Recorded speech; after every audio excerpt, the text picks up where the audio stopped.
Little Jimmy, this is Turn Your Radio On.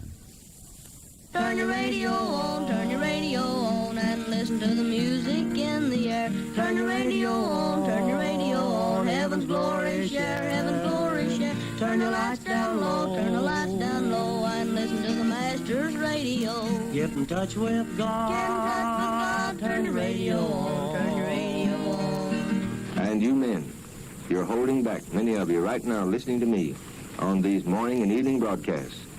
And you know you're sick. You know your prostate's infected and diseased. And you know that unless some relief comes to you, that you're going to be in the undertaker's parlor on the old cold slab being embalmed for a funeral. Well, why do you hold back? Why do you twist around the old kookaburra? Why do you delay longer and take chances when I'm offering you these low rates, this easy work, this lifetime guarantee of service plan? Come at once to the Brinkley Hospital's Little Rock, Arkansas, before it's everlastingly too late.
Hey there, Internet.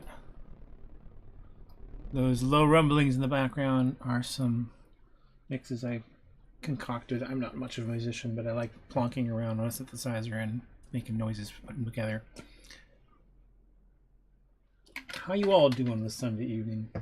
Approaching a Monday morning, an hour early, too much feeling.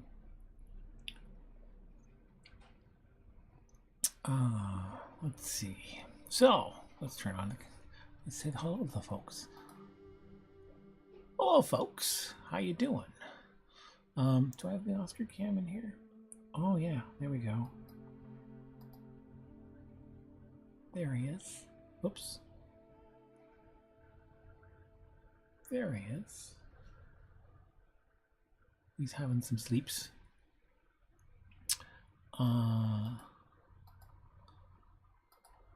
Yeah. I don't know if you guys can see him very well. This little fur ball. And there we are. Okay. Last weekend I didn't do much drawing. I was just relaxing. I'm sorry, I'm staring off a space over here. I'm looking at a page I'm about to start working on. So, do I have? I do here. So I'm going to be working on this number. Very small, I know. You'll see it bigger later. It's thumbnails for a story. So a chapter 2, second act of the box, which, oh yeah, I have to set that up. I was just about ready to go live, just as I did. Part of the reason of the delay, my browser crashed. And I lost all my windows. So let me pull back up that. So in Mind Engine, this is an anthology that I've been slowly plunking away at over the last 2 years, 2 and a bit years. It's got a mix like Revolver did, not Nitrogen. Nitrogen is an older anthology I did ages ago, in my 20s. Revolver had different styles of comics. Likewise, Mind Engine will. And here we see first couple of pages. And some more. This is like the first act. This story started as a project for students in my making comics class at Sin Studio back when I was teaching. I wanted to do a retake of Tinderbox. So the project really was as a way to show people to mine older ideas for new ones. A lot of fiction and writing is built on either whimsical thoughts you have or old ideas you've seen that you want to kind of riff on and play and take themes and narrative arcs and cast them differently and have different outcomes and muck around. I'll just say basically that the idea of like absolute originality is a bit of a myth. I don't know if you knew this. It's a tad of an exaggeration. It's very rare, if at all. We're just building on stories that we pass on to each other. It's what humans do.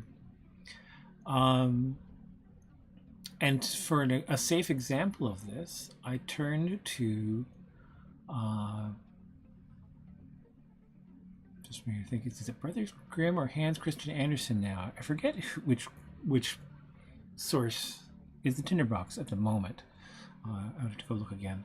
And in any case, I looked up for those, and one of the first ones listed on one site happened to be the Tinderbox, and I read it, and like, oh, this is gloriously messed up and weird and got all sorts of fun potential. Precisely because it is messy and complicated and ethically questionable in so many ways. So what I did is I went through several copies of the story. So me rewriting it, several copies. And each copy, the goal was to strip out specific things. So I stripped out any references to people's gender or specific titles. I went for more generic titles or obscure titles. Or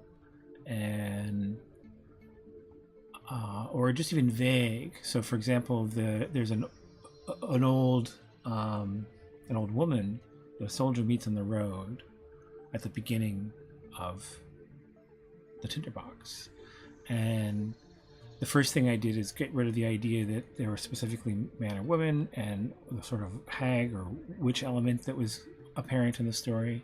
And I called it an old sage. And at one point I had a playful idea. It was like, oh, a sage, like a plant. Maybe they could actually be a plant person. That'd be interesting. What I ended up doing is this weird bug-like creature who asks for the favor. And,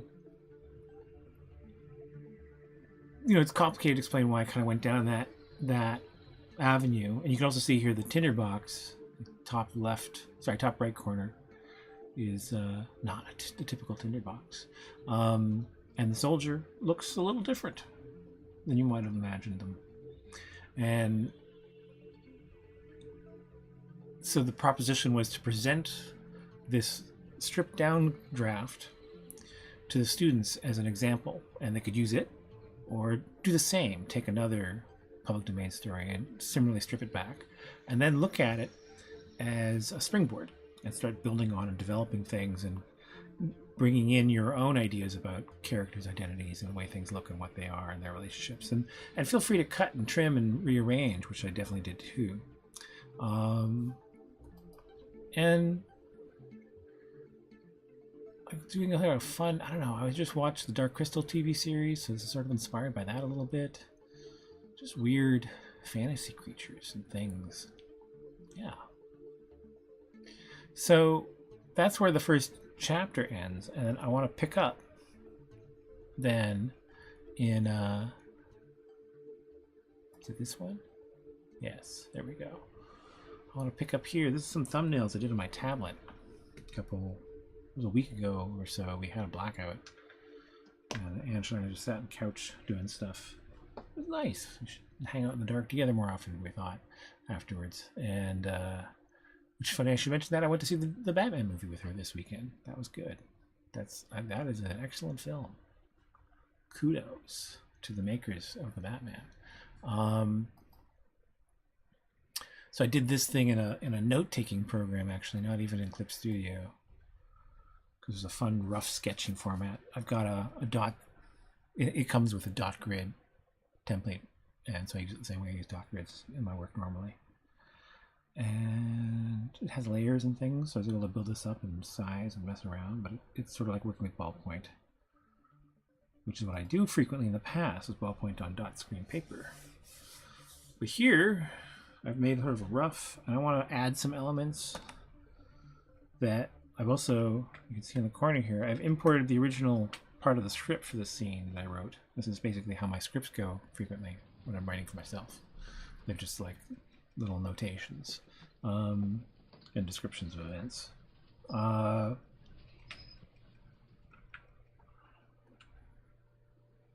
So I've skipped some of this stuff. I decided not to show it. I just got a long view, but I want to put in some other steeds and also clarify the automaton. Someone is asking about a very unrelated to what I'm doing at the moment topic, but it's interesting. Let me think about that for a second. In the text, sorry, the text, the chat. Hi there. Is it Elf? Yes. So Elf is asking about aphantasia. I'm trying out brush and getting my hand used to it. So in analog life, when I'm drawing and inking on paper, I'm doing this on a scratch pad. So just getting my hand familiar to the feeling of the tool in my hand again, and checking the brush to make sure the flow is good. Here I'm just calibrating and making sure I'm picking the right brush. I'm now pulling the last image I drew of this character up for reference. Continuity. So one thing about aphantasia that I don't know that Elf is asking about at all, but is a good sort of general audience note for any, while I think about the other actual specific question, is people presume, so the naming aphantasia is problematic. When people look it up, they usually see the origins of the naming, which is A without fantasia, fantasy. And that's usually parsed as like, we don't have the ability to fantasize or imagine. We lack an imagination. There's actually a phrasing or term that's been described by journalists, and I think to a certain degree medical people researching. This is a misnomer. I think what I'm drawing at the moment might help illustrate the certainty of this misnomer. I said something earlier about the universality and lack of outright originality in human stories. And, you know, we innovate through iteration. We take ideas and build on them and iterate and play and add elements from different times and cultures and places, and the cumulative effect is individuals over time creating creative works that tickle the imagination of others. And readers do a lot of things that are kind of funny. One of them that they often don't think about, oh, I gave myself blue color, is how much they're a participant in the storytelling, especially with like written word fiction. So even me as an aphantasic person, I don't see things in my head when I read a story, but I do make associations and assumptions, and like I'm engaged in the creation of the story the same way a visualizer is in that sense. It's just the specifics of what I'm doing and how I'm doing it, not seeing places or people and things literally in my head, but I'm still conceiving. And not all people with aphantasia figured out they can do this. I think it's sort of one of those things where you kind of have to know where the lever... You have to know the lever exists and an idea of what it is before you can pull it. So self-awareness in that department is a lifelong adventure. And I always just assumed that it was unnecessary to visualize to be able to draw, so I didn't let it get in the way. And then I'll take elements and mix and match them, and that's just decision-making choices. You don't have to see them in your head first to do that. You can try it on the paper, or in this case now pixels. And pixels makes this even more like people who learn to draw digitally should really have no fear of making mistakes. I know it's what people do anyway. I don't want to insult you or make little people for doing that, but it is definitely like, as someone who grew up with ink, yeah, you just let it go. You can always, you have to learn to trust and learn the skills to be able to fix it, make changes, keep messing with it, and work it until you get it right. You just try stuff. The facility with drawing itself doesn't require me seeing it first. It's more of a mechanical skill, so like what I'm doing right now. It's much more akin in many ways to writing than people realize. It's just a lot more complicated in the number of variables. But people don't generally have to see words in their head to write them. I've asked folks, and that's just not a very common thing. They just write them. They learned how to. Not for everyone. Like, I'm dyslexic, so elements of that actually take more conscious effort for me. But for most people, the transition between having a thought you want to write about and writing it down doesn't involve a lot of like conscious pre-visualization. It just sort of happens. And drawing is the same for me thanks to, thousands of hours of practice type deal.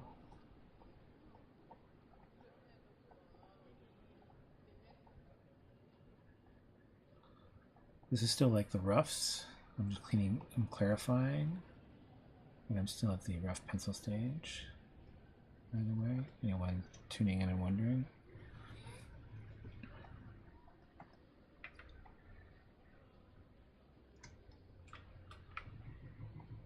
I don't know how much detail we're going to see in here, but do a little.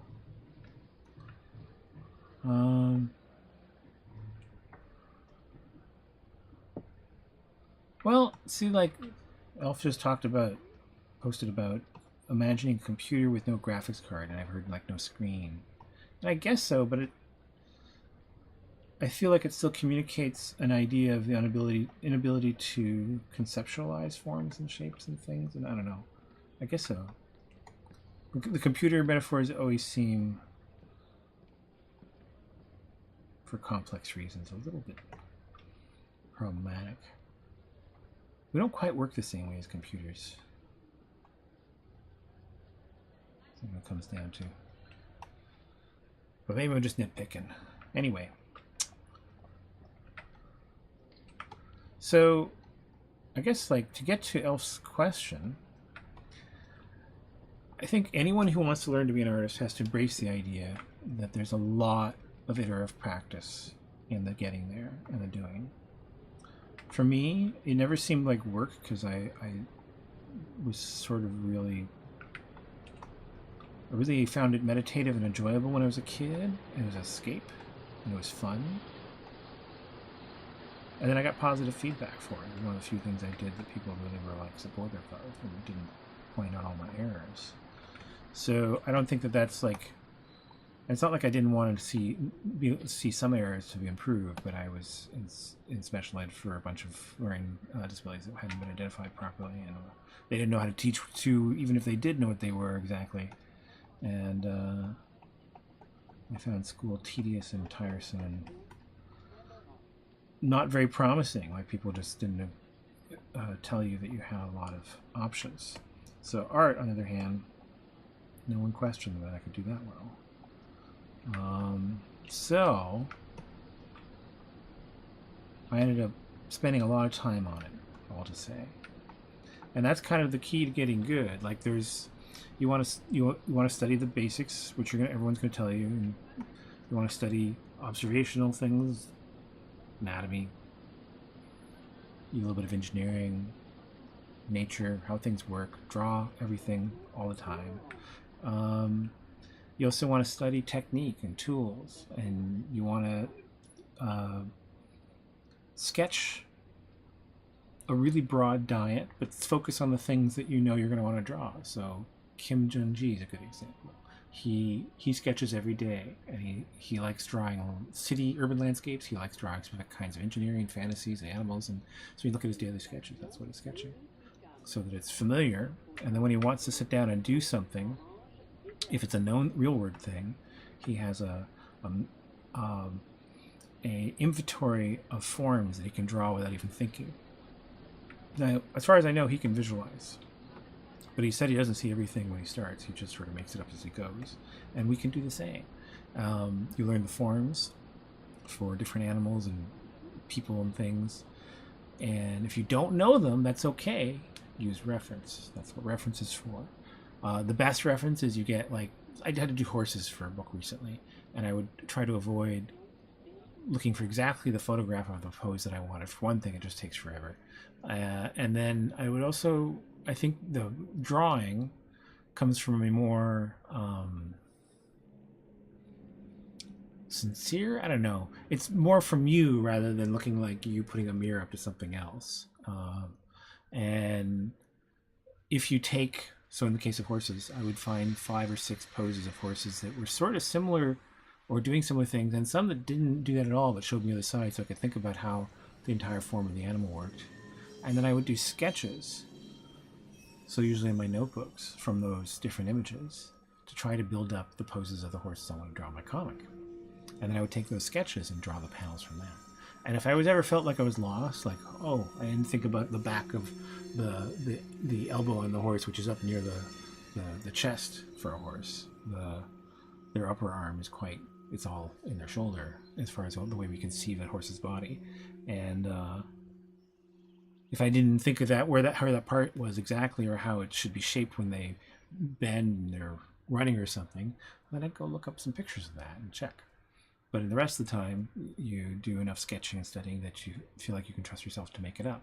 And then when I have a creature like this thing, I just start putting things together and playing. I did like 5 or 6 sketches of weird animals until I found a shape that I kind of liked. And then as I was drawing panels, I continued to build and refine it. I'm going to make him a little rad. Just set him back for what I'm going to do next. Now, new layer. And I have to think a second for what my other steed is. My other steeds. Like, horses is the obvious one, and maybe I'll have one horse next to him. Your horses are a thing here. But I want other animals. I think actually they should all be the same animal, because the idea is he's the odd bird out. He's not a typical riding animal.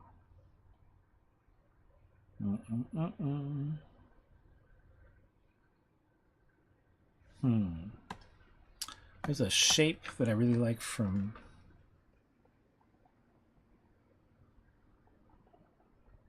Dark Crystal.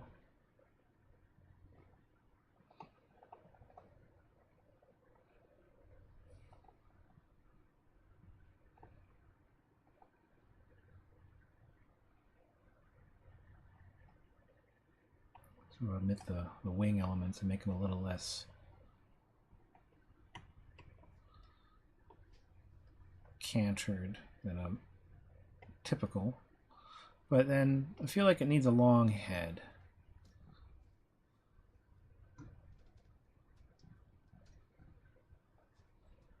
This is what I mean when I sort of play with shapes. Very gestural drawing. Gesture drawing is something you really want to practice. That's another skill. So like when you're drawing, kind of like the creature I just drew that's in red now, that form you would call figurative drawing. What I've just done now next to him is a gestural drawing. A constructive drawing would be, so I'm going to try to reinterpret my gesture as a constructive form.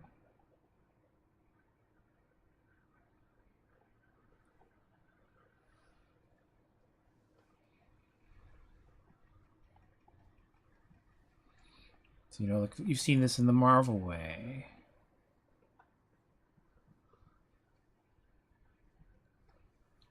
So you're breaking the forms down into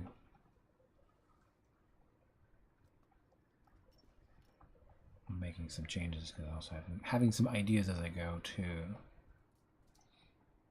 Yeah, that'll be interesting. Almost.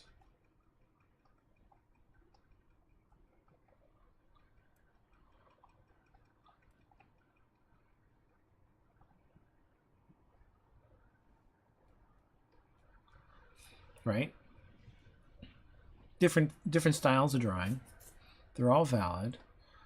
You're going to want to, as an effective artist, you're going to want to use them all at different times. They bring different things to the table as tools for an artist, and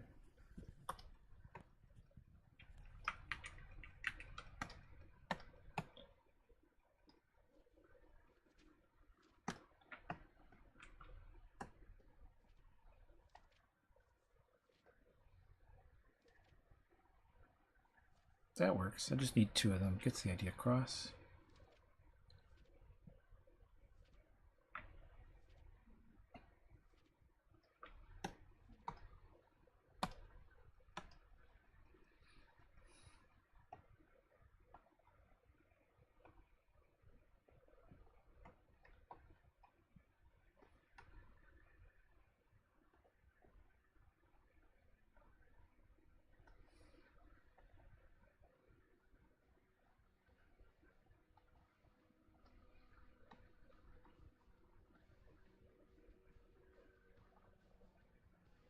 So structures of what I'm drawing now. Again, I've seen a lot of. What's the term again? Where you tie a horse up to? Oh well.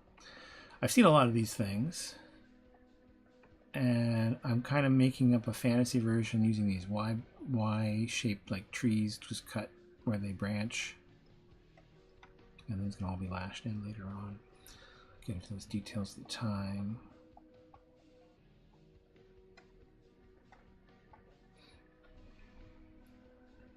Yeah, that'll be fun. And then this fellow's in the foreground, but I almost like the idea.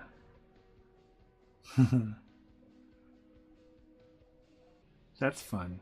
I'm gonna make it as another mount.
Oops.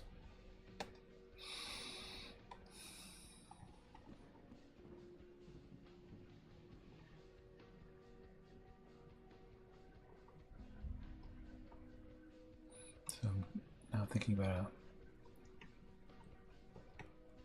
landing place / feeding stand for aerial seeds. Yeah, I have without imagination. Okay, sure. No. So the way I talk about it a lot, actually, I try not to get bogged down in computer metaphors. I'm describing to someone how I work. I just say, first of all, I just don't have sensory emulating mental constructs. There's a lot going on in my head. Just none of it is trying to recreate the experiences I get from external sensory input.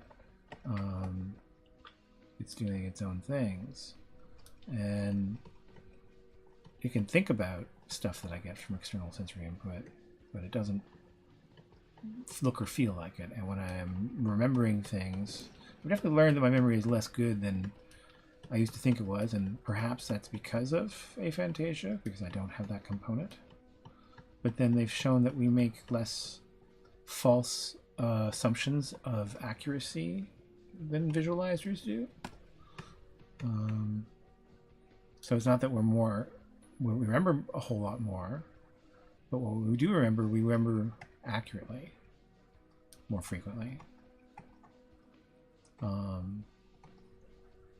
Better witnesses, basically, short form for. So that's kind of interesting.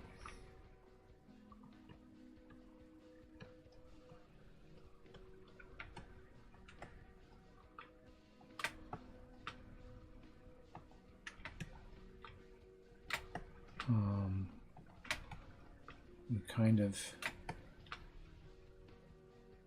don't have to worry about being duped into certainty about something that's really a fabricated memory, which it turns out is remarkably easy to create.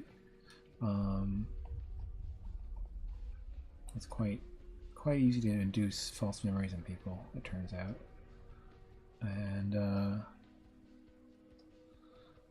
harder than a lot of people realize to create suppressed memories and then rediscover them. It's actually a lot easier for people to induce false memories than it is to, or I shouldn't say easier, it's a lot more common for people to induce false memories than it is to I remember something that they had suppressed. Later remembered. Yeah, that's the word I'm looking for. Anyway, so what happens when you draw and start talking to? Babble, babble, babble.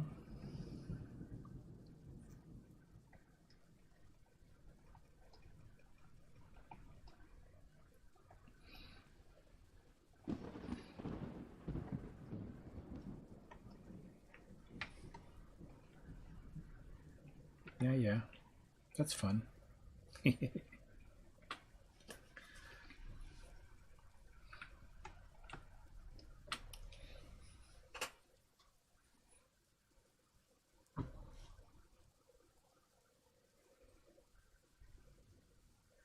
Just taking a minute to take it in and think about what I'm going to do next. But it is midnight. It has midnight. I'm going to have to go to bed soon. I got work in the morning. Yeah, you think so too? Oscar thinks so too. All right. What was that? When did I get done? After all that time setting up. Yeah, it's 30 minutes. 35 minutes. Hey, so internet. Let's see. We wanna. Oh, that's interesting. Trippy. See my streaming page. I wanna close this window. There we go. Drink.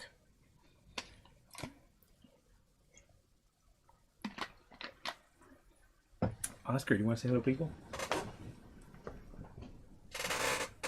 Oscar says hello to people. Hello, people. So yeah, check out the links in the descriptive text if you want to check out my comics and stuff. If you happen to see the crazy posts from the crazy person on the social media feeds, yeah, I've been ignoring him for a while. He's been making wild charges about some acquaintances of mine in the business.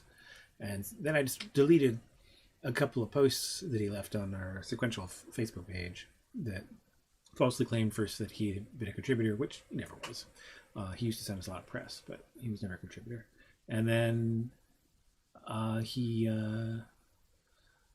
got very upset about that and started accusing me of cyberbullying. Okay, that's kind of like what you're doing, but whatever, buddy.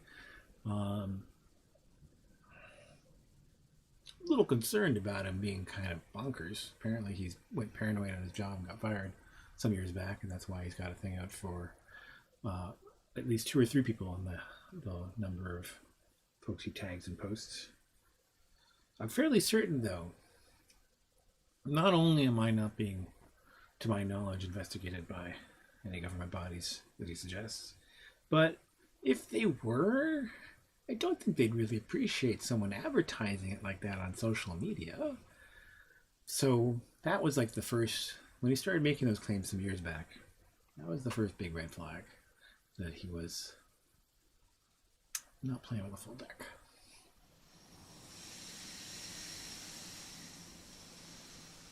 I'm not sure how much you can hear me. I think you can hear me over the background sound, but if not, oh well. Oscar Pertz.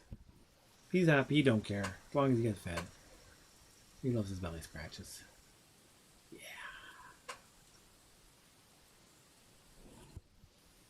Okay, everybody. Nighty night. Keep drawing. Hit the bell to subscribe. You can check out my Patreon. It's don't pledge right now. I'm gonna change it up. I haven't been collecting for a while either because I've got a day job in animation. But I want to change up the system so I don't have to keep suspending payments each month. But you can find me on the social media, on the Instagram and the Twitter and the Facebook, and of course here every once in a while. I feel like live streaming my drawing to guilt myself into getting a little more done on my personal work because I spend all day in the toon mines. Well, just about finish up my second production, having gotten back into animation back at the beginning of the pandemic. It was a tough one. It was interesting, challenging. Back to supervising again after initially trying not to. I can't stay away. It is actually, though, it's really nice to be able to control your workflow, and as a supervisor you can. So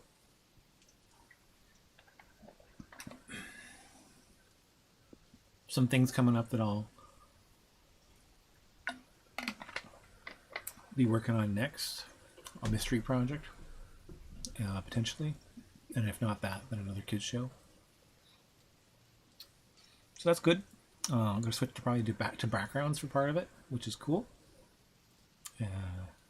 So like, I did backgrounds back in the day quite a bit. Especially for a project that never really got off the ground, but I had a lot of fun drawing a pile of stuff for it called Manga Latina. And then I did a bunch of stuff for Waynehead, interstitials for Waynehead. That was interstitials, a couple of key locations. It's cool because they're on. When you're a designer, I think animators and designers are people who and background artists are the few people whose work kind of gets very visibly seen. Like a lot of animation work is a little bit anonymous. Anyway, yeah, that'll be interesting, and I'm not sure if I know I'm going to be doing TCAF this summer. Not TCAF, sorry. I missed TCAF. I missed sign up for TCAF. I was hesitating to do much because I'm not sure I want to do it, and then I did get a table for MCAF, Montreal Comic Art Festival. which is going to be on Saint Denis this year, like in the middle of the street. We're taking over 3 blocks of Saint Denis, which is kind of cool. That should be amazing for walking traffic. That should be so much better. The park was great. I really liked the park, and it's like literally a block from my door. So that was sweet. This will be a little further, not too much, but a bit more of a hustle in the morning. And then still walkable though. That's the sweet deal. And then